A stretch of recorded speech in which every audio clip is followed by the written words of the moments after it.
जय हिंद दोस्तों, मेरा नाम है आकाश और आज हम पढ़ने वाले हैं क्लास 10 मैथ्स का 9वां चैप्टर जो है त्रिकोणमिति के कुछ अनुप्रयोग। देखो, इससे पहले वाला जो चैप्टर है 8वां चैप्टर त्रिकोणमिति, उसका वन शॉट हमने कंप्लीट कर लिया है। चैनल पे वीडियो अपलोड हो चुका है। अगर आपने नहीं देखा तो आप जाके उसको देखिए। केवल एक वीडियो में कंप्लीट त्रिकोणमिति मैंने पढ़ाया है और उस वीडियो को अगर आप पूरी तरीके से देख लेते हैं और एक बार क्वेश्चन को अपने से प्रैक्टिस कर लेते हैं तो 7 नंबर आपके वहां से पक्के हो जाएंगे।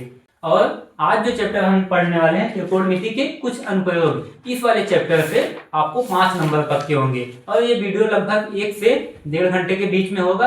अगर इस वीडियो को आप पूरी तरीके से देखेंगे और एक एक क्वेश्चन को एक बार अपने से सॉल्व कर लेंगे तो आपको 5 नंबर आराम से मिल जाएंगे ना। इसके पहले जो हम लोग त्रिकोणमिति का चैप्टर पढ़ चुके हैं, आज उसका अनुप्रयोग पढ़ेंगे। अनुप्रयोग मतलब एप्लीकेशन, कि त्रिकोणमिति भैया आपने पढ़ा तो दिया लेकिन उसका हम अप्लाई कहाँ करेंगे ना, उसके लिए। और 3 दिन में आपका एग्जाम स्टार्ट हो जाएगा और आपका मैथ का एग्जाम 27 को है ना।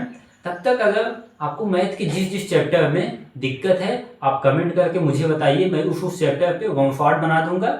उसमें मैं उस चैप्टर के सारे कॉन्सेप्ट पढ़ा दूंगा और जो मोस्ट इंपॉर्टेंट क्वेश्चन है जो बार बार एग्जाम में आते हैं वो सब पढ़ा दूंगा ना। तो आपको किसी भी चैप्टर में दिक्कत है आप नीचे कमेंट करिए, हम उस पर वीडियो बनाएंगे ना। तो त्रिकोणमिति का वन शॉट आ चुका है। आज क्या है, आज त्रिकोणमिति कुछ अनुप्रयोग का वन शॉट हम पढ़ने जा रहे हैं ना। तो चलो लेक्चर को स्टार्ट करते हैं।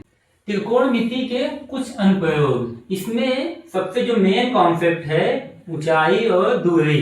यानी त्रिकोणमिति की मदद से हम ऊंचाई और दूरी ज्ञात करना सीखेंगे। किसकी? जैसे बिल्डिंग की ऊंचाई, टावर की ऊंचाई। और मान लो आप यहाँ से खड़े होके और 100 मीटर दूरी कोई टावर है, उससे कितना एंगल बन रहा है, यही सब इस चैप्टर में आएगा ना।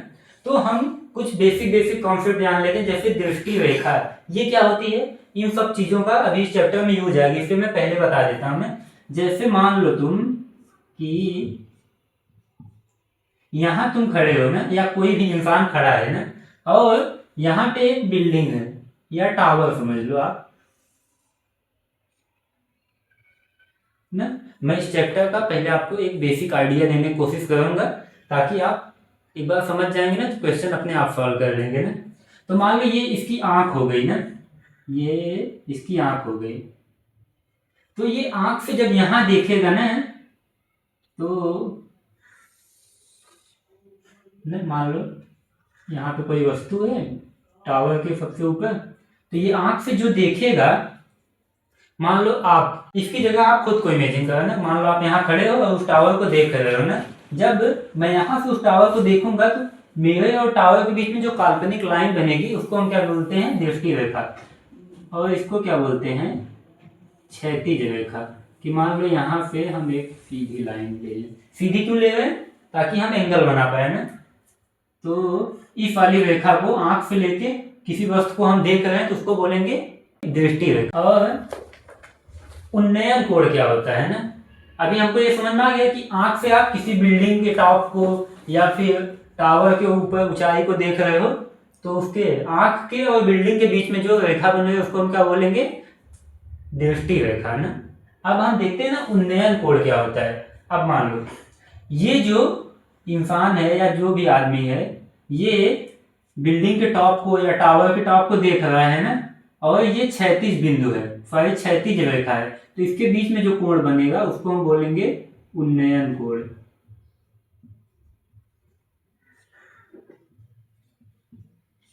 ठीक, ये उन्नयन कोण होगा। इसको मैं आपको एक बार बता देता हूं कि मान लो यहां से आप किसी चीज को देख रहे हो, मान लो ये टावर है,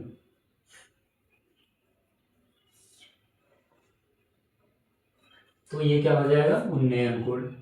यहां से अगर कोई व्यक्ति देख रहा है, ठीक। और अवनमन कोण क्या होता है, अवनमन कोण होता है कि अभी आप नीचे से बिल्डिंग को देख रहे थे, अब मान लो आप बिल्डिंग पे चढ़ जाओ या टावर पे चढ़ जाओ। टावर पे चढ़ना मत, बस बता रहा हूँ कि अगर टावर पे कोई चढ़ा है, काम करने वाले चढ़ते हैं ना जो टावर पे काम करते हैं, अगर वो वहां से चढ़ के नीचे देखता है, मान लो ये, अब मैं बात करूं कि ये टावर हो गया तुम्हारा, यहाँ पे कोई व्यक्ति है और यहां से वो नीचे देख रहा है ना?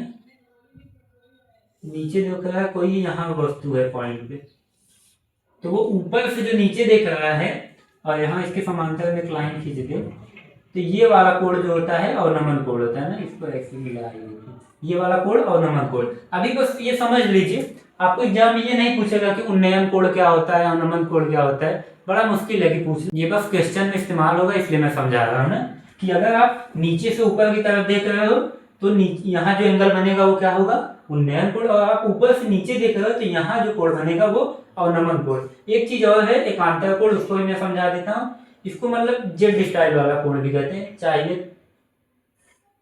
चाहे तो मैं आपको इसी में समझा देता हूँ ना कि मान लो एकांतर कोण, वैसे आपने 5-6 में पढ़ा होगा कि ऐसे दो समांतर रेखाएं अगर हैं ना, अगर दो समांतर रेखाएं हैं उनको एक तिर्यक रेखा काटती है तो यहाँ पे जो कोण बनेगा वही कोण यहाँ पे भी बनेगा ना, इसको बोलते हैं जेड स्टाइल। तो अगर अवनमन कोण यहाँ पे जो बनेगा सेम वही एंगल यहाँ भी होगा ना, इसी को हम बोलते हैं एकांतर कोण। एकांतर कोण मतलब ये कोण जितना अंश का होगा उतने अंश का ये होगा ना, यानी ये कोण बराबर होते हैं। तो ये बस मैं बेसिक आइडिया दे रहा था। अब हम सीधा क्वेश्चन पे चलेंगे ना कि क्वेश्चन कैसे सॉल्व करना है। तो आप कहोगे कि भैया आपने बता दिया कि हम नीचे से बिल्डिंग के टॉप को देख रहे हैं या बिल्डिंग के टॉप पर से नीचे देख रहे हैं तो उनके बीच जो एंगल बन रहा है उन सब चीजों के बारे में पढ़ने वाले हैं, लेकिन इसमें त्रिकोणमिति कहीं आया नहीं। तो मैं कहता हूँ कि थोड़ा सा मैं त्रिकोणमिति का आइडिया दे देता हूँ कि इसमें क्या यूज होगा। अगर आपने त्रिकोणमिति वाला लेक्चर नहीं भी देखा है तब भी आप ये चैप्टर कर ले जाएंगे, लेकिन मैं रिकमेंड करूंगा आप त्रिकोणमिति वाला भी लेक्चर देख लीजिए, वहां से आपके 7 नंबर के क्वेश्चन आएंगे एग्जाम में ना। अगर वो आप देख लेते हैं 7 नंबर आपको एग्जाम में मिल जाएंगे। ठीक, तो इसमें मैं बता देता हूँ कि त्रिकोणमिति, इसमें tan थीटा का फार्मूला मैक्सिमम जगह यूज होगा। तो tan थीटा इक्वल टू क्या होता है, जो लोग त्रिकोणमिति पढ़े वो जानते हैं, लंब बटे आधार ना, इसका यूज होगा। और एक आध दो जगह पे साइन थीटा और कॉस थीटा का वो मैं बता दूंगा, लेकिन मैक्सिमम जगह tan थीटा का। और आपको 2-3 चीजें ध्यान में रखनी है कि tan 30 अंश का मान क्या होता है, tan 60 अंश का मान क्या होता है, tan 45 अंश का मान क्या होता है। ठीक, इन्हीं सबका उपयोग होने वाला है ना। tan 30 अंश का मान होता है 1/√3 और tan 60 अंश का मान होता है √3 और tan 45 अंश का मान होता है 1। तो मैक्सिमम जगह आपको इन्हीं तीनों चीजों का उपयोग दिखेगा। ठीक, तो इसके बाद हम सीधा क्वेश्चन पे चलते हैं, और जो क्वेश्चन हमारे एग्जाम में आया हुआ है ना, ताकि हमको सीधा आइडिया लग जाए कि एग्जाम में किस टाइप के क्वेश्चन आने वाले हैं ना। तो ठीक है दोस्तों, हम ये क्वेश्चन लेके आए हैं जो 2019, 22 और 25 के एग्जाम में पूछा जा चुका है ना।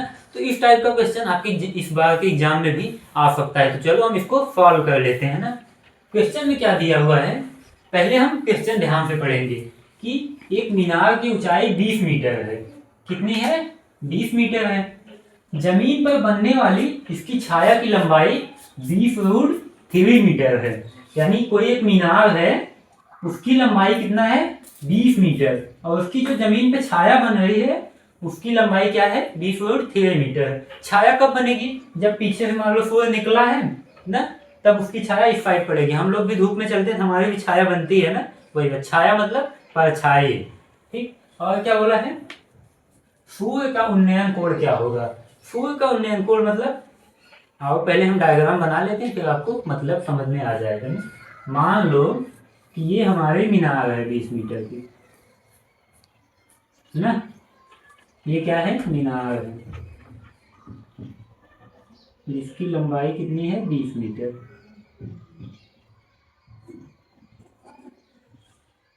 ठीक, और यहाँ पे मान लो सूर्य भगवान निकले हुए हैं ना, यहाँ से इधर से मतलब उस साइड निकले हैं तो परछाई इसी साइड बनेगी ना। मान लो बोला क्या, परछाई की लंबाई 20√3 मीटर। मान लो परछाई ऐसे बनी यहाँ पे ना, तो पूछ रहा है सूर्य का उन्नयन कोण क्या है। तो हमें यहाँ से सूर्य के बीच जो कोण बन रहा है वो हम निकालेंगे ना। ये सूर्य को चाहे हम थोड़ा ऊपर बना देते हैं ताकि आपको क्लियर हो जाए। यहाँ बना देते हैं,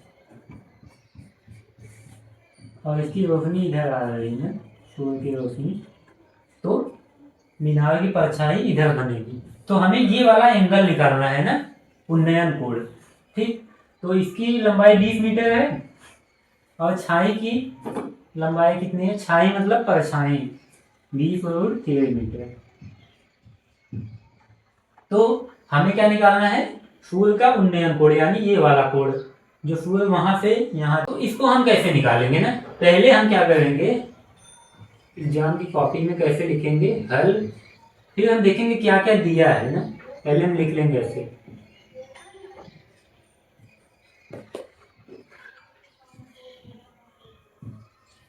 मीनार की ऊंचाई, इसको हम चाहे ये पोस्टर में लिख लें ना, 20 मीटर, और छाया की लंबाई, छाया मतलब परछाई। आप लोग क्वेश्चन समझ लीजिए, फिर आप एग्जाम में आराम से कर सकते हैं। डी मतलब हाइट एंड डिस्टेंस, इस चैप्टर को बोला जाता है। डिस्टेंस मतलब दूरी में, कि इसकी दूरी कितनी है, 20√3 मीटर ना। हमसे क्या पूछा है, सूर्य का उन्नयन कोण। ऐसे आप एग्जाम में लिखेंगे तो आपको पूरा नंबर मिलेगा। सूर्य का उन्नयन कोण,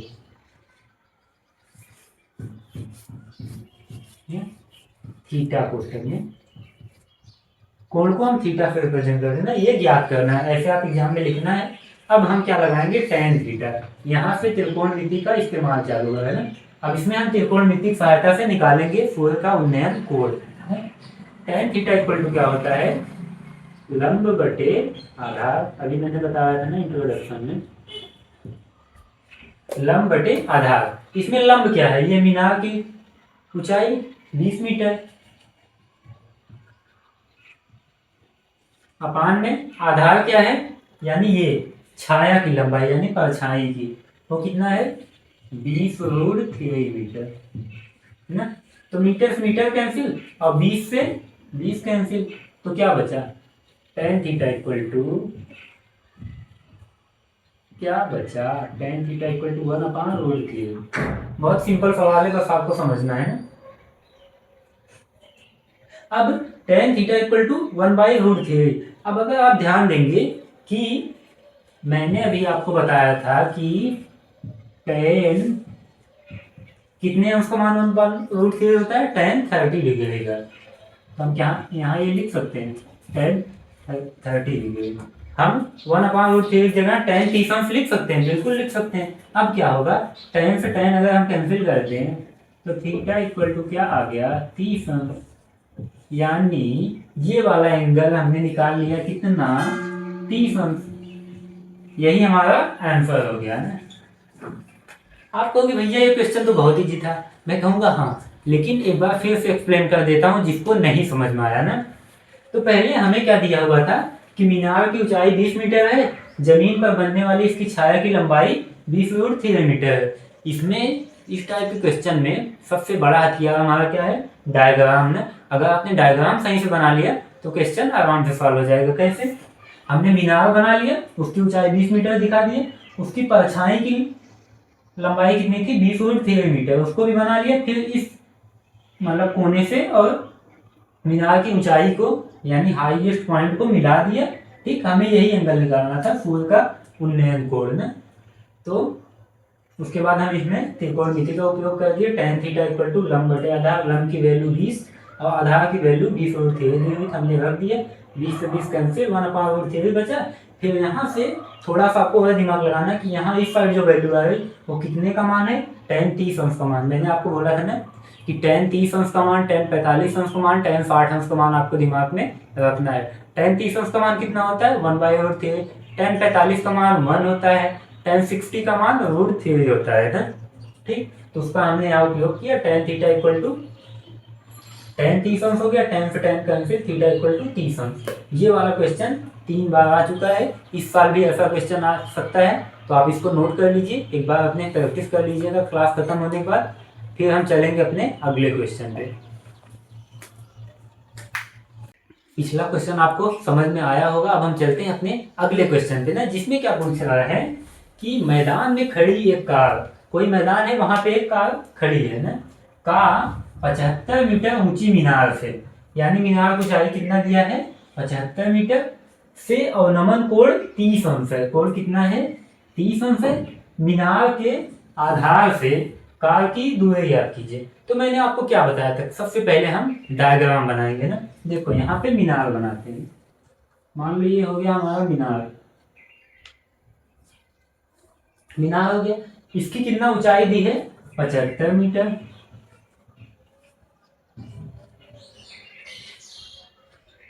एग्जाम में भी आपको डायग्राम बनाना है, तभी आपको पूरे नंबर मिलेंगे ना। तो ये 75 मीटर हो गई, और बोल रहा है कार खड़ी है उससे दूरी पे, जिसका अवनमन कोण 30 अंश है। अवनमन कोण क्या है, जो ऊपर से नीचे की ओर बने, यानी मीनार की ऊंचाई से यहाँ कार जहाँ खड़ी है। मान लो हम देख लेते हैं कि हमारी कार यहाँ खड़ी हुई है,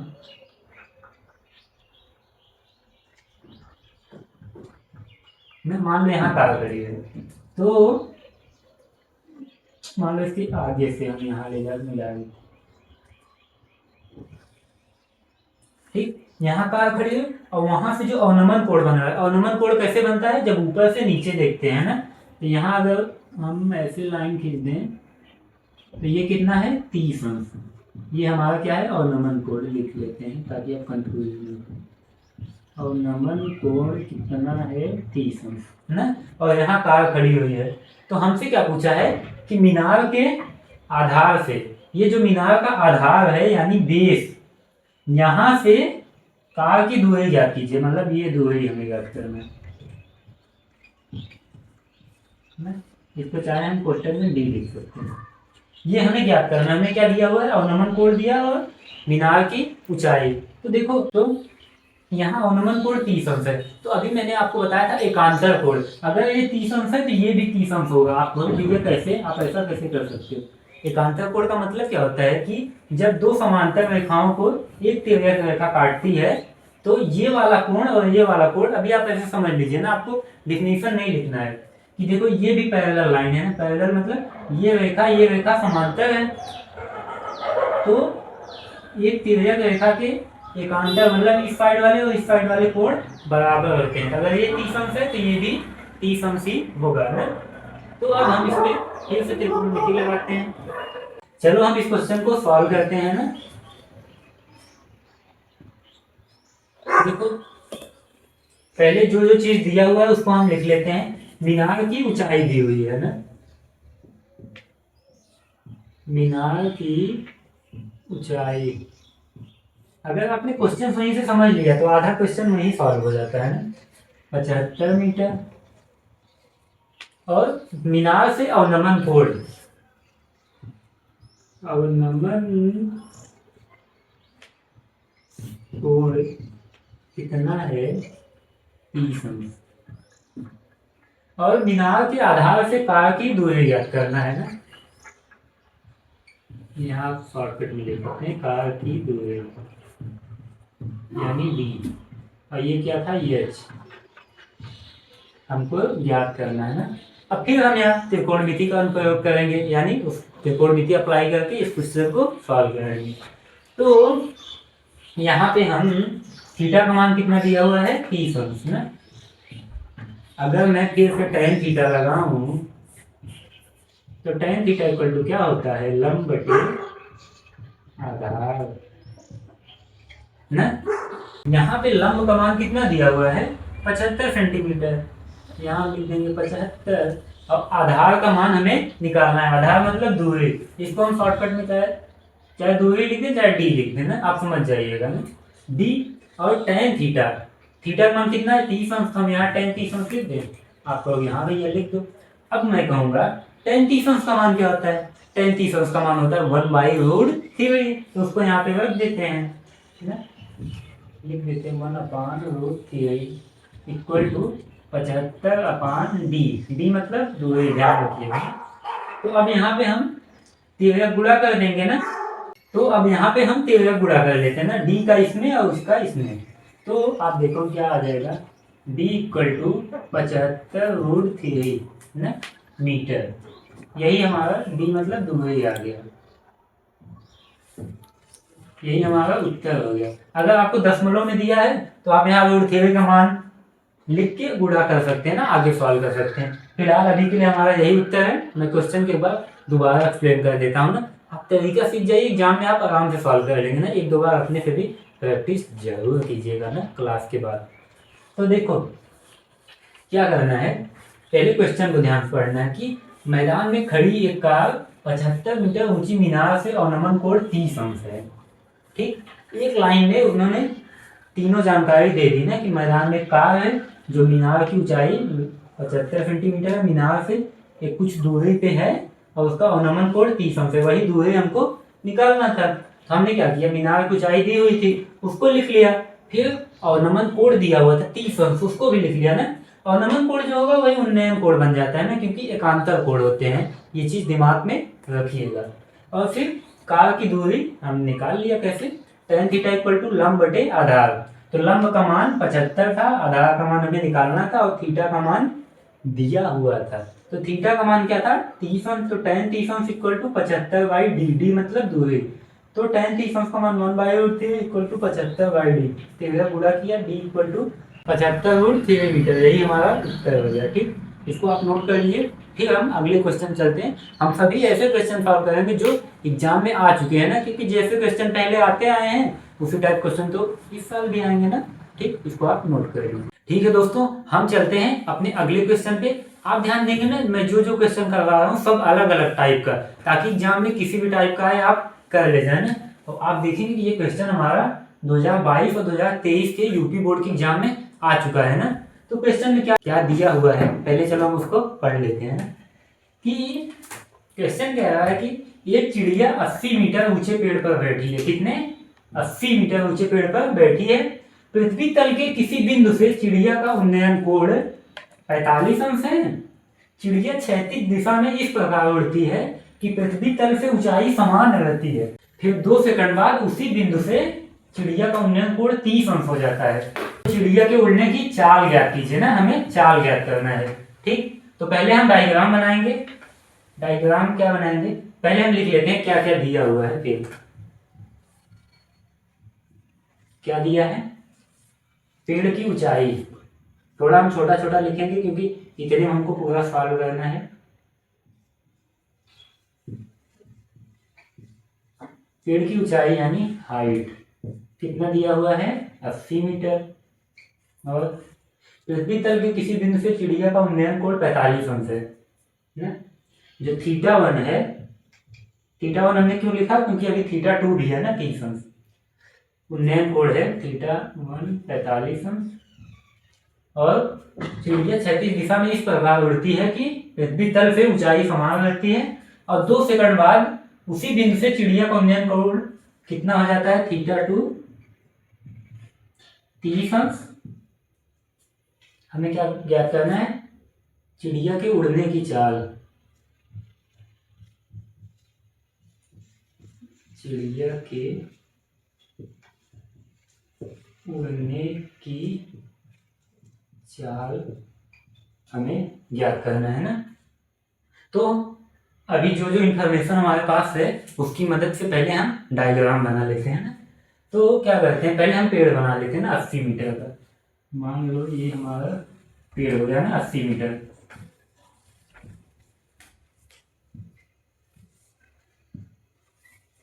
ठीक, ये 80 मीटर का पेड़ हो गया। चिड़िया इसी पे बैठी हुई है, मान लो यहाँ बैठी हुई है ना। ठीक, यहाँ पृथ्वी तल उन्नयन कोण 45। जब यहाँ बैठी हुई है उस टाइम इसका उन्नयन कोण कितना है, 45 अंश, यानी ये थीटा 1 है ना। और जब ये उड़ती है, चिड़िया क्षैतिज दिशा में इस प्रकार उड़ती है। क्षैतिज दिशा में मतलब ऐसे कि उसकी पृथ्वी तल से ऊंचाई समान रहती है। मतलब पेड़ पे बैठी है और सीधे उड़ते हुए जा रही है, एक नहीं ऊपर नीचे, ऐसा नहीं, सीधे उड़ते हुए जा रही है ना। सीधे उड़ते हुए गई, फिर क्या हुआ, 2 सेकंड बाद, 2 सेकंड बाद मान लो यहाँ कहीं पहुंच गई, यहाँ मान लो, फिर उन्नयन कोण 30 अंश हो जाता है। जब वहां पहुंच गई है ना, तब उन्नयन कोण यहां से अगर हम निकालेंगे, मान लो यहाँ पहुंच गई, 30 अंश हो जाता है। तब ये वाला एंगल जो है 30 अंश हो जाता है। ये क्या है, θ2 ना। तो चिड़िया के उड़ने की चाल ज्ञात करना है। मान लो यहाँ तक चला गया, ये थोड़ा टेढ़ा दिख रहा है, आप समझ लीजिएगा, क्योंकि ऐसे हम खींच रहे हैं, स्केल की सहायता लेने हैं। तो यहाँ भी हम ऐसे बना लेते हैं। जब पेड़ ऊंचाई इतना 80 मीटर यहाँ है, तो यहाँ भी 80 मीटर होगी। क्यों? क्योंकि क्वेश्चन में दिया हुआ है कि पृथ्वी तल से ऊंचाई समान रहती है जब वो उड़ती है ना। तो यहाँ भी 80 मीटर रहेगा। इसको हम ऐसे मिला देते हैं। ये भी हमारा कितना है, 80 मीटर में। ठीक, अब मान लो इसको हम O बोल देते हैं। ये हमारा A हो गया, ये B हो गया, ये C, ये D, ऐसे नाम दे देते हैं ना, ताकि हमें सॉल्व करने में आसानी हो। तो देखो हम इस क्वेश्चन में क्या कर सकते हैं, हम वही त्रिकोणमिति का अनुप्रयोग कर रहे हैं, हम tan थीटा का उपयोग करेंगे। पहले देखो ये पहला त्रिभुज जो है OAD में, पहले हम इसको सॉल्व कर लेते हैं ना। त्रिभुज OAD में इसमें क्या है, tan कितना है, 45 अंश। ठीक, tan 45 अंश इक्वल टू क्या हो जाएगा, मैं थोड़ा शॉर्टकट लगा रहा हूँ अब क्योंकि जगह कम है ना। तो tan थीटा इक्वल टू क्या होता है, लंब बटे आधार। तो लंब क्या है, ये 80 मीटर। tan 45 इक्वल टू 80 बटे आधार। इसको, ये वाली दूरी को हम x मान लेते हैं ना, क्योंकि ये हमें दूरी पता नहीं है कि यहाँ से यहाँ की दूरी कितनी है, उसको हम x मान लेते हैं। तो यहाँ 80 बटे x हो गया। tan 45 मान कितना होता है, tan 45 मान 1 होता है। तो यहाँ हो जाएगा 1 इक्वल टू 80/x। ठीक, तो यहाँ से फिर x का गुणा इधर होगा, तो x इक्वल टू कितना आ जाएगा, 80 मीटर ना। ये x दूरी जो है वो 80 मीटर आ गई। और ये वाली जो दूरी है उसको हम कितना मान लेते हैं, मतलब A से B के बीच की दूरी, इसको हम y मान लेते हैं ना। ठीक, अब हम क्या करेंगे, त्रिभुज OAD की बात कर ली हमने, OAD की। अब हम कौन सी त्रिभुज बात करेंगे, OBC की ना, OBC की। ठीक, यहाँ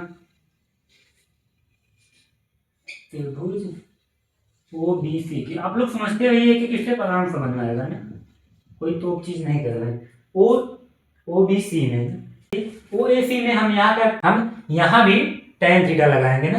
तो यहाँ पे थीटा मान कितना है, 30 अंश।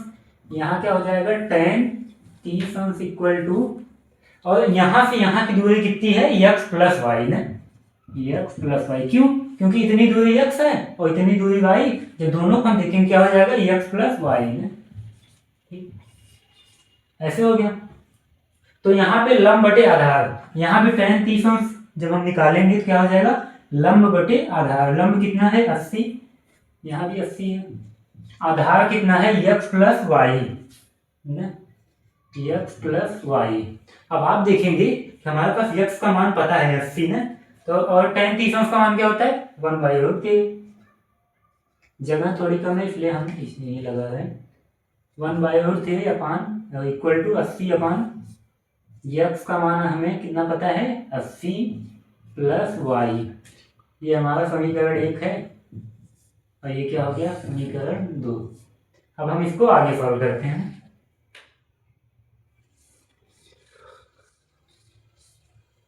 ठीक, तो अब हम क्या कर सकते हैं, अब हम यहाँ से y का मान निकालेंगे ना, इसका तिहरा गुणा होगा। तो क्या हो जाएगा, इसका गुणा इसमें 80 प्लस वाई इक्वल टू क्या हो जाएगा, √3 गुणा इसमें 80√3 ना।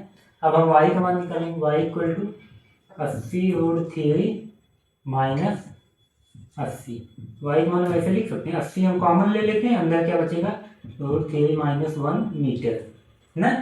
तो x का मान 80 मीटर, y का मान, x का मान 80 मीटर और y का मान 80√3 माइनस 1 मीटर। यहाँ पे चाहे हम लिख सकते हैं ना, x plus Y equal to कितना हो जाएगा, अगर दोनों को जोड़ेंगे 80 प्लस 80√3 माइनस 1, लेकिन अभी हमें उसकी जरूरत नहीं। अब हम देखते हैं क्वेश्चन में हम आगे क्या करेंगे। हमसे पूछा गया है चिड़िया के उड़ने की चाल, उड़ने की चाल उसको हम कैसे निकालेंगे। चिड़िया उड़ कहाँ से है, यहाँ डी से, क्योंकि ये पेड़ है, इस पे बैठी थी, यहाँ से उड़ के यहाँ तक गई, मतलब इतनी दूरी तय की। चाल का फार्मूला क्या होता है, चाल इक्वल टू दूरी बटे समय ना। तो चाल बराबर दूरी बटा समय ना। तो चिड़िया देखो केवल यहाँ से उड़ के यहाँ तक गई है, यानी वाई दूरी ट्रेवल की है ना। तो y का मान कितना हमारे पास आया है 80 कोष्टक में रूट 3 माइनस 1 ना, बटे समय कितना लिया है 2 सेकंड, नहीं के दिया था ये 2 सेकंड, 4 बराबर 2 ही बटे समय ना 2। अब आप 2 से यहाँ गुणा करें तो क्या हो जाएगा, ये सारे भाग दे दो, 40 कोष्टक में रूट 3 माइनस 1 मीटर पर सेकंड, ठीक 40 हो गया। और इसमें क्या दिया है कि रूट 3 का मान 1.702 लीजिए। यहाँ पे चाहे अगर रूट 3 ऐसे दिया है तो आप ऐसे रहने दीजिए, लेकिन अगर रूट 3 का मान दे दिया है हम उसको रख के सॉल्व कर देंगे तो कितना आ जाएगा, मान लो यही मैं सॉल्व कर देता हूँ। ठीक, आप थोड़ा समझ लीजिएगा, जगह की कमी है। तो 4 इक्वल क्या हो जाएगा 40 कोष्टक में 1.732 माइनस 1, ठीक यहाँ क्या हो जाएगा 40 गुणे 1.732 में से 1 निकल जाएगा, क्या बचेगा 0.732। इसका आप गुणा करें कितना हो जाएगा 4 दूनी 8, 4 तिहाई 12, 4 से 28 है 29, और ये 0 फिर 3 के बाद 1 2 3 1 2 3, उत्तर कितना आ गया 29.28 मीटर पर सेकंड, ये हमारी चाल आ गई।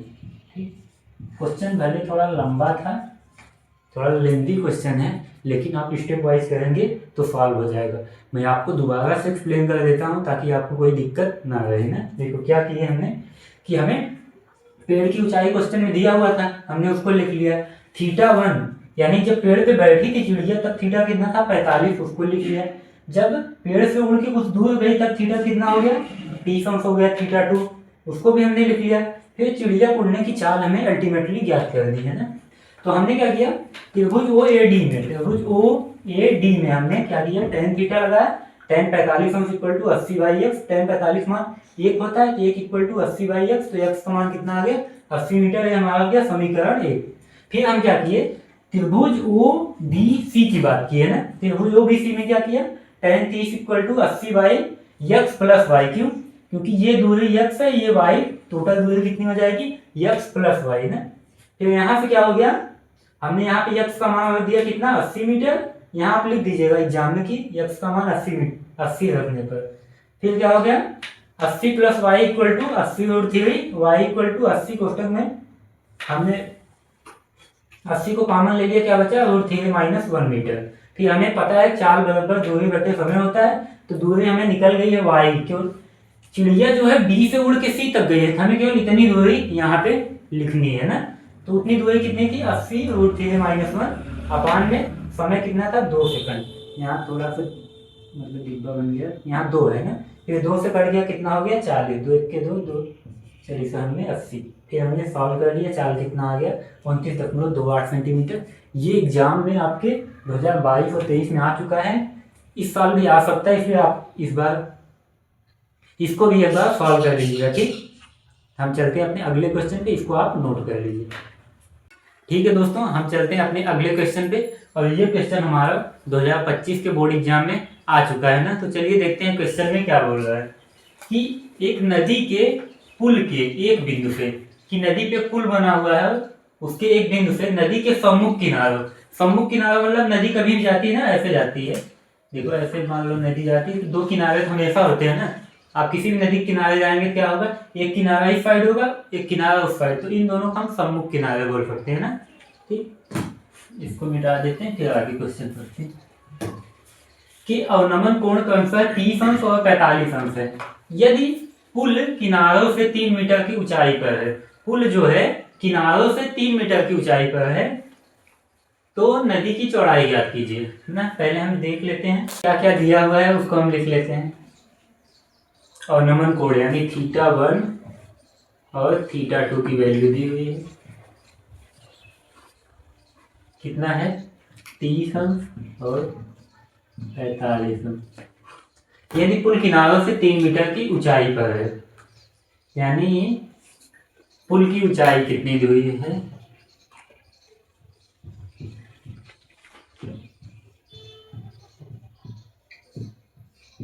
पुल की ऊंचाई 3 मीटर है, हमें नदी की चौड़ाई ज्ञात करनी है।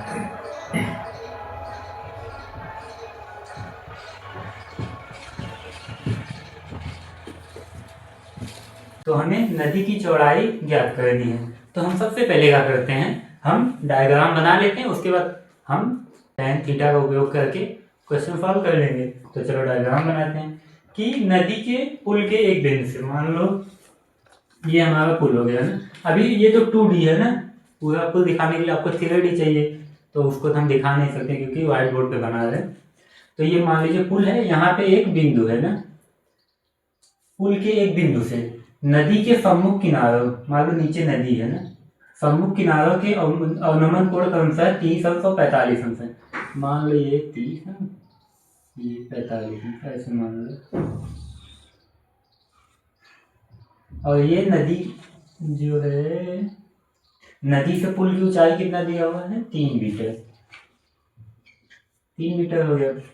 ये मान लो 30 अंश और ये 45 अंश। ठीक, मान लो हम इसको O मान लेते हैं, इसको A, इसको B। ठीक, इसको मान लो हम MN नहीं PQR मान लेते हैं। बिंदु मानना जरूरी है ताकि हमें क्वेश्चन करने में आसानी होगी ना। तो देखो यार, मैंने आपको बताया था कि एकांतर कोण, जब भी अवनमन कोण दिया रहेगा ना तो वही सेम उन्नयन कोण भी हो जाता है। कैसे? एकांतर कोण, ये जेड वाला मॉडल, यहाँ 30 अंश है तो यहाँ भी 30 अंश होगा। क्यों? फिर से एक बार बता देता हूँ मैं, क्योंकि ये एकांतर कोण है। देखो ये दोनों समांतर रेखाएं हैं, इसको एक तिर्यक रेखा काट रही, तो ये वाला कोण बराबर होता है ना। और डायग्राम में एक बार आपको फिर समझा देता हूँ कि ये पुल हो गया, पुल के एक बिंदु से बोला है अवनमन कोण, सम्मुख किनारों के अवनमन कोण, ये नदी के किनारे हैं ना, इसके अवनमन कोण 30 अंश और 45 अंश, इतनी चौड़ी हमारी नदी है और उसी की चौड़ाई हमें ज्ञात करनी है। और ये दिया हुआ पुल के किनारों से 3 मीटर ऊंचाई पर, तो हम 3 मीटर दिखा दें, नदी की चौड़ाई ज्ञात करना है। ये हमारी नदी की चौड़ाई है। यहाँ चाहे तो मैं लिख भी देता हूँ, नदी की चौड़ाई क्या है, PQ प्लस QR। आप ये सोचोगे भैया आपको कैसे पता है नदी चौड़ाई यही है? मैं कहूंगा कि इसमें क्या बोला है कि नदी के सम्मुख किनारों का अवनमन कोण, किनारों से मतलब एक बिंदु ये हो गया, ये पहला किनारा, दूसरा किनारा है, नदी किनारा जब दोनों हो गया तो दोनों किनारों के बीच की जो लंबाई होगी वही तो नदी की चौड़ाई है ना। हाँ, तो वही हमें निकालना है। तो सबसे पहले हम क्या करेंगे, इसमें त्रिकोणमिति का प्रयोग करते हैं। कैसे? अगर हम इस वाले त्रिभुज को ले लें OQP ना, OQP लेंगे तो यहाँ पे 90 अंश है, यहाँ भी 90 अंश, तो इसमें हम त्रिकोणमिति लगा सकते हैं ना। हम क्या लिखेंगे, त्रिभुज OQP में, ठीक, OQP में हम क्या लिखेंगे, tan 30 अंश, tan थीटा इक्वल टू क्या होता है, लंब बटे आधार। आप एग्जाम में लिख दीजिएगा, यहाँ पे जगह कम है इसलिए मैं नहीं लिख रहा हूँ। तो लंब का मान कितना दिया हुआ है, 3, हम थोड़ा डायरेक्ट लगाएंगे। आधार का मान PQ, आधार का मान नहीं है तो इसलिए हम केवल PQ लिख लेते हैं ना, ये हमारा PQ है। ठीक, तो क्या हो गया, tan 30 का मान कितना होता है, tan 30 का मान होता है 1/√3 इक्वल टू 3/PQ। तो 13 गुणा होगा PQ इक्वल टू क्या आ जाएगा, 3/3 मीटर ना। अब हम चलते हैं त्रिभुज OQR में, यहां से हमें PQ का मान पता चल गया। अब हम QR का मान निकालने की कोशिश करते हैं, वही सेम त्रिभुज वाला नियम लगा के। त्रिभुज कौन सा त्रिभुज है, OQR में, किसमें, OQR में, त्रिभुज OQR में। ठीक, यहाँ पे हम क्या लगाएंगे, फिर से आप समझ लीजिए, जब यहाँ पे एकांतर कोण 45 अंश है तो यहाँ भी 45 होगा ना, और नमन कोण उन्नयन कोण समान हो जाएगा। अभी यहाँ मैं समझाया हूँ। ठीक, तो क्या हो जाएगा, tan 45 डिग्री इक्वल टू कितना हो जाएगा, 3/QR। अब tan 45 मान क्या होता है आपको पता है, आपको भैया 1 होता है, ये तो सब जानते हैं, 1/3, 1 इक्वल टू 3/QR। तो QR इक्वल टू क्या हो जाएगा, 13 गुणा 3 मीटर। ठीक, बहुत इजी सवाल था। PQ का मान आ गया 3√3 मीटर, क्यू आर का 3 मीटर। अब नदी की चौड़ाई हमें ज्ञात करनी है ना, पी क्यू का मान कितना है 3√3 मीटर, 3√3 प्लस क्यू आर का 3।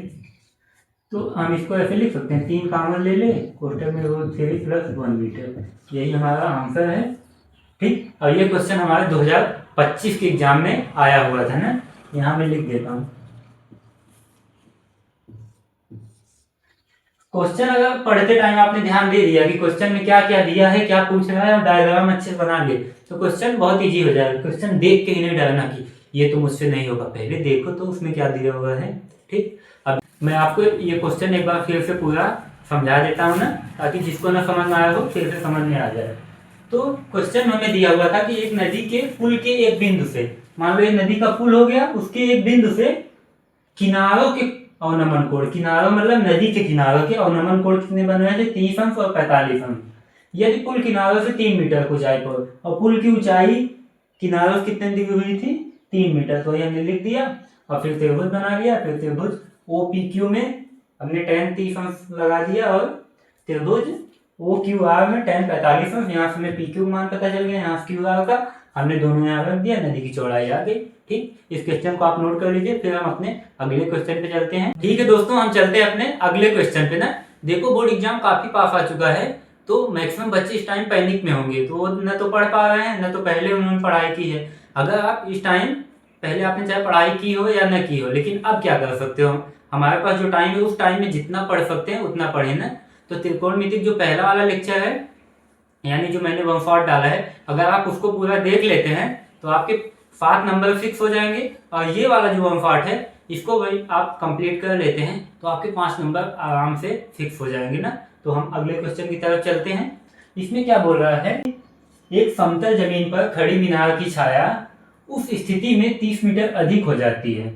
मतलब एक समतल है, समतल जमीन है, उस पर एक मीनार बनी हुई है ना, उसकी छाया उस स्थिति में 30 मीटर अधिक हो जाती है। मान लो पहले छाया यहाँ थी, फिर 30 मीटर अधिक हो जाती है, जबकि सूर्य का उन्नतांश 60 अंश से घटकर 30 अंश हो जाता है। अब आप यहाँ बोलो भैया उन्नतांश क्या है, उन्नतांश मतलब इसमें पहले तो आप इसको तोड़ेंगे तो उन्नत प्लस अंश ना, अंश मतलब यहाँ डिग्री की जो बात हो रही है, उन्नत मतलब सूर्य उन्नति कर रहा है ना, एक जगह से दूसरी जगह जा रहा है। ठीक, 60 अंश से घटकर 30 अंश हो जाता है। मीनार की ऊंचाई हमें ज्ञात करनी है, पहले हम लिख लेते हैं क्या क्या दिया हुआ है। ठीक, θ1 θ2 दिया हुआ है, θ1 θ2 इसको लिख लेते हैं, 60 अंश और 30 अंश। मीनार की ऊंचाई हमें ज्ञात करना है।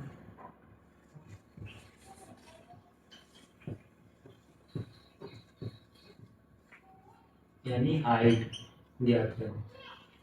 तो सबसे पहले हम डायग्राम बनाते हैं ना, कि ये समतल जमीन है मान लिया, ठीक, यहाँ पे मान लो मीनार है, ठीक, ये मीनार है, इसकी ऊंचाई h है, यहाँ हम लिख देते हैं मीनार। ठीक, पहले क्या रहता है, पहले 60 अंश रहता है। ठीक, यहाँ मान लो सूर्य निकला हुआ है, पहले कितनी छाया बनती है 60 अंश की। ठीक, ये क्या है 60 अंश, लेकिन बोल रहा है कि 30 मीटर उस स्थिति में अधिक हो जाती है जब 60 अंश से घटकर 30 अंश हो जाता है। जब 60 अंश से घट के 30 अंश हुआ, मान लो यहाँ से आके यहाँ 30 अंश हुआ, तब 30 मीटर छाया बढ़ जाती है ना, 30 मीटर छाया अधिक हो जाती है। हमें इतना दिया हुआ है ना। अब हम क्या करते हैं, हम इसको O मान लेते हैं, इसको A, इसको B, इसको C ना। इसमें दो त्रिभुज बन गए, OAB और OAC। ठीक, अब हम यहाँ पे tan थीटा लगा सकते हैं, यानी त्रिकोणमिति का एप्लीकेशन कर सकते हैं। तो हम क्या करते हैं, हम लिखते हैं त्रिभुज पहले OBA में, इसको, इसकी दूरी हमें नहीं पता, इसको हम x ले लेते हैं। ठीक, हम लिखते हैं त्रिभुज, हर एक क्वेश्चन की तरह ये भी त्रिभुज OAB में, त्रिभुज OAB में यहाँ क्या करेंगे हम, tan 60 degree, tan 60 degree equal to लिखेंगे तो क्या होगा, tan थीटा इक्वल टू क्या होता है, लंब बटा आधार। तो लंब कितना है हमारा h, यही हमें निकालना है, ये दिया हुआ नहीं है तो हम इसको सीधा h ही लिख लेते हैं। और आधार कितना है ये भी नहीं दिया हुआ, इसको हमने x माना है। ये हमारा क्या हो गया, इक्वेशन नंबर फर्स्ट। अब हम क्या करेंगे, अब हम आएंगे दूसरे त्रिभुज में, त्रिभुज ओ ए सी की बात करेंगे ना। हम लिख देते हैं त्रिभुज ओ ए सी में। ठीक, ओ ए सी में क्या होगा, tan 30 degree, tan 30 degree equal to H upon, यानी लंब बटे आधार, लंब तो दोनों के लिए सेम है, एच आधार कितना है x प्लस 30 ना। इसको अगर आप टोटल करोगे क्या हो जाएगा, ये दूरी यहाँ से यहाँ x प्लस 30, यहाँ से यहाँ तक दूरी कितनी हो जाएगी, x प्लस 30 ना। हम क्या लिख लेंगे, h अपान x प्लस 30, ये हमारा इक्वेशन नंबर सेकंड हो गया। अब हम क्या करेंगे, इसको हमें एक स्टेप और सॉल्व करना चाहिए था दोनों को, तो हम आगे कर लेते हैं यहीं पे। क्या हो जाएगा, tan 60 का मान कितना होता है, tan 60 का मान होता है √3 equal to H upon X ना। तो यहाँ से अगर हम एच निकालेंगे क्या हो जाएगा, √3x, ये हमारा हो गया समीकरण 1। और यहाँ पे क्या, tan 30 का मान होता है 1/√3 equal to H upon x plus 30। अब इनका आपस में तिर्यक गुणा होगा, तो क्या हो जाएगा, x plus 30 equal to h√3 ना। अगर हम h यहाँ से निकालेंगे, मान लो थोड़ा सा आगे सॉल्व कर लेते हैं, ज्यादा नीचे लिखेंगे दिखाई नहीं देगा। यहाँ से अगर हम h निकालेंगे तो ये जो √3 है इस साइड जाएगा, डिवाइड हो जाएगा ना, x प्लस 30 अपान में √3, ये हमारा हो गया समीकरण 2 ना। यहाँ तक अभी समझ में आया, हमने क्या किया, त्रिभुज ओ ए बी में ट्रिग्नोमेट्री का यूज किया और ओ ए सी में। ठीक, अब हमें हमारे पास दो इक्वेशन है, इक्वेशन नंबर फर्स्ट और सेकंड। अब हम क्या करेंगे, समीकरण 1 से h का मान समीकरण 2 में रख देंगे ना। ठीक, यहाँ पे अब हम लगाते हैं, आप चाहे h का मान रखिए चाहे x का मान। ठीक है, अब हम लिखते हैं क्या कि समीकरण 1 से h का मान समीकरण 2 में रखने पर ना, लिख देते हैं यहाँ पे समीकरण 1 से h का मान समीकरण 2 में रखने पर। ठीक है, ऐसे आपको एग्जाम में लिख देना है ना, ताकि आपका कोई भी नंबर कटने का चांस ना हो। तो समीकरण 2 में h का मान अगर हम रखेंगे, पहले समीकरण 2 लिख लेते हैं, x प्लस 30 अपान में √3। तो h का मान क्या है समीकरण 1 में, √3x, तो यहाँ हम √3x लिख देंगे इधर, x प्लस 30 अपान में √3। अब देखो इस √3 का इसमें तिर्यक गुणा हो जाएगा, √3 का आपस में मल्टीप्लीकेशन हो, क्या आ जाएगा 3x equal to x plus 30। अब ये वाला x इस साइड आएगा, क्या हो जाएगा 3x माइनस x, तो कितना बचेगा 2x इक्वल टू 30 ना। अब 2x इक्वल टू 30, तो x इक्वल टू क्या हो जाएगा, 2 1 2, 2 15 में 30, x इक्वल टू 15 मीटर आ गया। x मतलब ये वाली दूरी हमारे पास 15 मीटर आ गई ना, ये x।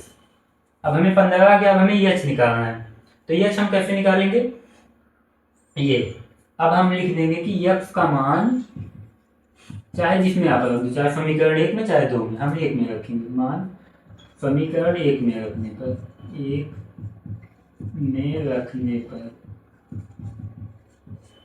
ठीक, समीकरण 1 में रखेंगे क्या हो जाएगा, h इक्वल टू कितना है √3x ना। तो यहाँ क्या हो जाएगा, √3 इंटू x का मान कितना है 15, इसको हम ऐसे लिख लेंगे 15√3 मीटर ना, 15√3 मीटर आ गया। अब आप ध्यान देंगे कि क्वेश्चन में क्या दिया हुआ है, √3 का मान कितना है 1.732। तो हम यहाँ पे रख देते हैं कि h इक्वल टू 15 गुणे 1.732। अब इसका आप मल्टीप्लाई करेंगे कितना हो जाएगा, चलो हम करके देख लेते हैं, 15 दूना 30, 15 3 45, 3 48, 15 सत्ते 105 4 109, 15 1 15 10 25, अब 3 अंक बाद दशमलव, 1 2 3, 25.98 मीटर ऊंचाई आ जाएगी मीनार की ना। ये हमारा क्या हो गया उत्तर। क्या आपको यह क्वेश्चन समझ में आया? एक बार मैं फिर समझा देता हूँ ना। क्या बोला गया है कि एक समतल जमीन पर खड़ी एक मीनार की छाया, मतलब ये समतल जमीन हो गई, इस पे एक मीनार खड़ी हुई है, इसकी छाया पहले क्या थी 30 मीटर अधिक हो जाती है। पहले मान लो छाया यहाँ थी, फिर 30 मीटर अधिक हो जाती है। और कब अधिक होती है? जबकि सूर्य का उन्नतांश, मान लो यहाँ सूर्य था, उसकी छाया पहले यहाँ तक पड़ रही थी मीनार की, 60 अंश से घट के 30 अंश हो जाता है, तो मीनार की ऊंचाई हमें निकालनी थी। तो हमने क्या किया, डायग्राम ऐसे बना लिया। फिर त्रिभुज ओ ए बी में tan 60 का मान लगा दिया, और त्रिभुज ओ ए सी में tan 30 अंश। फिर हम सॉल्व करते चले गए, समीकरण 1 बना, समीकरण 2, फिर हमने समीकरण 1 से यक्स का मान समीकरण 2 में यहाँ रख दिया, फिर सॉल्व किया, यक्स का मान कितना आ गया 15 मीटर, और फिर यक्स का मान हमने समीकरण 1 में वापस रख दिया, फिर वहां से हमें यक्स का मान निकल गया। ठीक, देखो यार इस टाइम में ना बोर्ड एग्जाम बहुत पास आ चुका है, तो मैक्सिमम बच्चे पैनिक में होंगे ना, लेकिन अगर आप इस टाइम बैठ के क्वेश्चन सॉल्व कर रहे हो, चैप्टर निपटा रहे हो, तो आप एग्जाम में डेफिनेटली अच्छा करके आओगे। तो पैनिक करने से अच्छा है आप जितना टाइम बचा उतने टाइम एकदम लग के मेहनत कर लो ना। तो आप इसके पहले वाला भी चैप्टर 1 पार्ट से कंप्लीट कर सकते हैं। त्रिकोणमिति को मैंने 1 पार्ट में पढ़ाया है, उस वीडियो को देखने के बाद आपको कंप्लीट 7 नंबर मिल जाएंगे। और ये वाला जो 1 पार्ट है इसको आप 1-1.5 घंटे लगा के कंप्लीट कर लोगे ना, तो इसमें भी आपको 5 नंबर मिल जाएंगे। ठीक, तो हम अपने अगले क्वेश्चन चलते हैं, इसको आप नोट कर लीजिए। तो हम चलते हैं अपने अगले क्वेश्चन पे, और ये ऐसा क्वेश्चन है ना कि 2020 में भी पूछा जा चुका है, 22, 23, 24 में भी, तो इस साल भी आ सकता है या इस टाइप का आ सकता है। तो मैं जितने क्वेश्चन करवा रहा हूँ ना, आप ये मत सोचिए केवल इतना कर लेता हूँ, आप 2-4 क्वेश्चन अपने से भी प्रैक्टिस कर लीजिएगा ना। मैं हर एक टाइप कवर कर दे रहा हूँ, और आपको प्रैक्टिस भी खुद से करना है ना, तभी आप एग्जाम में कर पाओगे। ठीक, तो इस क्वेश्चन को हम स्टार्ट करते हैं सॉल्व करना। 60 मीटर ऊंची एक मीनार की चोटी से एक मकान की छत तथा आधार के अवनमन कोण क्रमानुसार 45 अंश। और क्वेश्चन हमसे कह क्या रहा है ना कि एक मीनार है, उसकी चोटी से और उसके सामने एक घर बना हुआ है ना, तो बोल रहा है घर की छत का अवनमन कोण और घर की छत का आधार का अवनमन कोण 45 अंश और 60 अंश है। तो पहले हम मीनार बना लेते हैं। ये हो गई हमारी मीनार, इसकी ऊंचाई दी हुई है 60 मीटर, लिख लेते हैं। ठीक, और इसके सामने एक घर है, मान लो ये घर ऐसा है। बोल रहा है कि मकान की छत यहाँ चोटी से, इसको और बड़ा थोड़ा बना लेते हैं, इसकी छत का अवनमन कोण कितना है।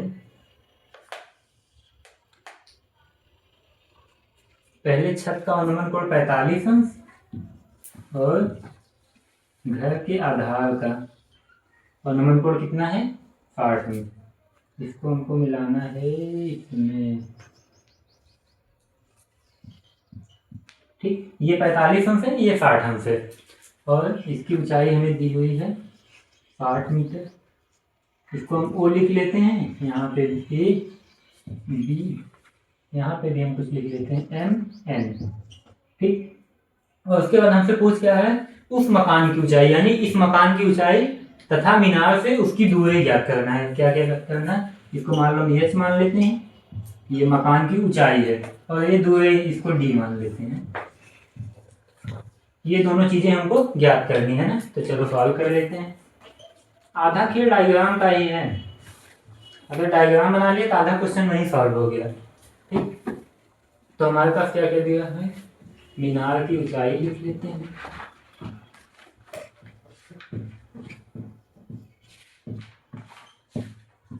एच नहीं, इसको मान लो कैपिटल एच मान लेते, क्योंकि एच का हमने इसको माना 60 मीटर। थीटा 1 थीटा 2 दिया हुआ है। और नमन कोण बोला था यहाँ पे, और नमन कोण इसको अगर आप ध्यान से देखेंगे, मान लें यहाँ पे ये वाला था 45 अंश और ये पूरा था 60 अंश, लेकिन आपको पता है कि ना अवनमन कोण भाई एकांतर कोण में उन्नयन कोण भी सेम हो जाता है। तो हम पहले त्रिभुज ओ ए बी को सॉल्व कर लेते हैं ना। हम लिखेंगे त्रिभुज ओ ए बी में, उससे पहले लिख देते हैं क्या क्या निकालना है। पता ही है कि मकान की ऊंचाई निकालना है और मीनार से उसकी दूरी ज्ञात करना है। ठीक, जगह हमें बचानी है, इसलिए हम सीधा सॉल्व कर रहे हैं। त्रिभुज ओ ए बी में यानी हम इस वाले त्रिभुज बात कर रहे हैं ओ ए बी की, इसमें हम क्या लगाएंगे टेन थीटा। टेन थीटा मान क्या है 60 अंश। टेन 60 अंश इक्वल टू लंब बटे आधार। लंब कितना है 60, आधार कितना है डी, वो हमें पता नहीं निकालना है ना, 60 बटे डी ना। और टेन 60 अंश का मान क्या होता है √3 इक्वल टू 60 बटे डी। तो अगर हम डी इधर लाएंगे क्या हो जाएगा, डी इंटू √3 इक्वल टू 60 होगा, तो हम इधर कर देते हैं 60/√3। थोड़ा शॉर्टकट किया आपको समझ में आ जाएगा। इतना मीटर ये क्या है, ये हमारे पास ये दूरी आ गई कि मतलब मीनार से और घर के दोनों के आधार की दूरी कितनी आ गई 60/√3 मीटर ना।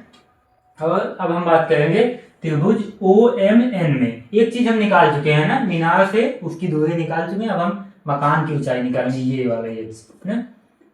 तो देखो एक चीज आप ध्यान दीजिए, ये जो OM है, OM यानी ये इसके बेस पे ये वाला जो लंब है OM, इसको हम कैसे लिख सकते हैं, ये टोटल ऊंचाई 60 है और ये वाली ऊंचाई h है ना। तो हम OM को ऐसे लिख सकते हैं, पहले हम आपको पूरा लिख के बता देते हैं।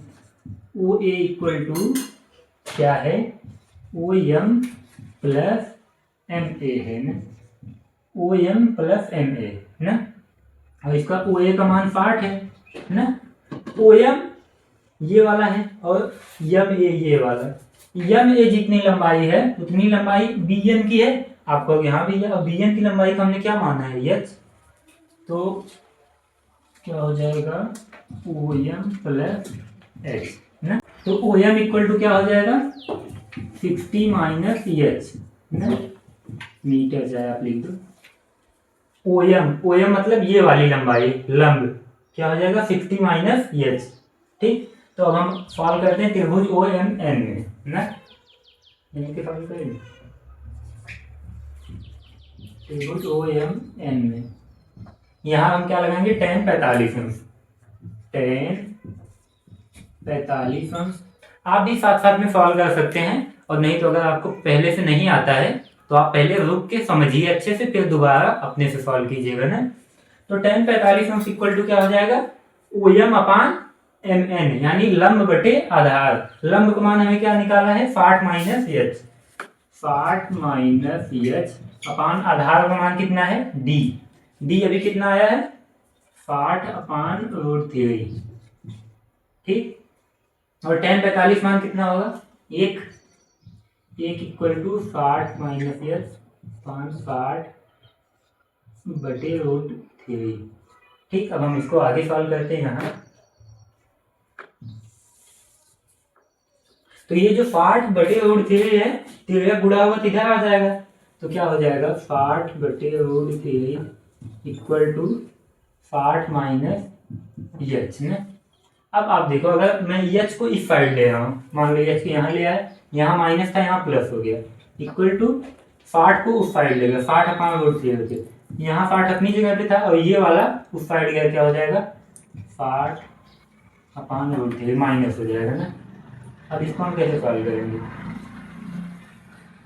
इसको हम ऐसे लिख सकते हैं, अगर हम 60 कॉमन ले लें तो 1 - 1/√3 लिख सकते हैं। इसको हम थोड़ा आगे भी सॉल्व कर सकते हैं कि √3 - 1/√3 और ये 60, यही मीटर हमारा आंसर हो गया। ठीक, यहाँ पे √3 है, थोड़ा ध्यान रखिए। तो ये जो h है इसका मान हमें कितना आ गया 60, कोष्टक में √3 - 1/√3। अगर √3 के पदों में आंसर दिया हुआ है तो यही आंसर होगा, और अगर दशमलव में दिया हुआ है तो हम √3 का मान रख लेंगे, हम √3 का मान रख देंगे, वो कितना होता है 1.732। फिर उसके बाद सॉल्व कर लेंगे, हमारा आंसर आ जाएगा। तो देखो h मकान की लंबाई आ चुकी है और मकान से मीनार की ऊंचाई हम पहले ज्ञात कर चुके हैं ये। तो इस तरीके से हमारा ये क्वेश्चन सॉल्व हो गया। जितने क्वेश्चन मैंने करवाए हैं सबको आप एक एक बार अपने से कर लीजिए। मैक्सिमम टाइप में कवर कर चुका हूँ, और बाकी क्वेश्चन जो है आप क्वेश्चन बैंक वगैरह से एक बार देख के पूरा अपने से लगा लीजिए। अभी भी टाइम बचा हुआ है, जितना उस टाइम को यूटिलाइज करिए, और इस वाले वन शॉट से आपके 5 नंबर फिक्स हो जाएंगे ना, तो इसको पूरा देखिए। ठीक, अगर आपको किसी और चैप्टर में दिक्कत है तो आप कमेंट करिए, हम उसका भी वन शॉट ले आएंगे। तब तक के लिए पढ़ाई करते रहें। All the best. हम मिलेंगे अपनी अगली क्लास में।